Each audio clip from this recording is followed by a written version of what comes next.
pahinga mode muna tayo ngayon. Bukas ulit ang rides. Kaya pasyal ko kayo doon. Maganda doon sa ilog. Malakas ang tubig dito sa amin. Paglabas mo dito sa amin, kalsada na kaagad. Malawak na kalsada. Pero doon sa baba mas maganda doon kasi meron siyang ginawa na parang swimming pool. Tara, puntahan natin. Kita nyo? Ito medyo malalim yun. Ayan. Sa baba parang swimming pool. Maraming pumupunta rito para mag picnic.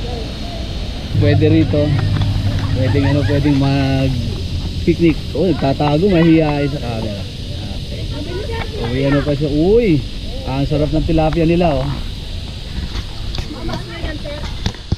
Ayan, kung ayaw mo nang mainitan naman, doon sa baba, oh.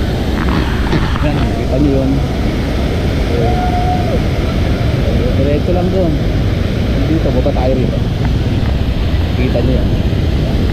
Napakalinis na lugar. Tubig. So mag swimming at ayaw mong mainitan, dito tayo sa ilalim ng tubig. Ayan, kita natin kung dito sa dulo. Mamili ka kung saan ka pupwesto.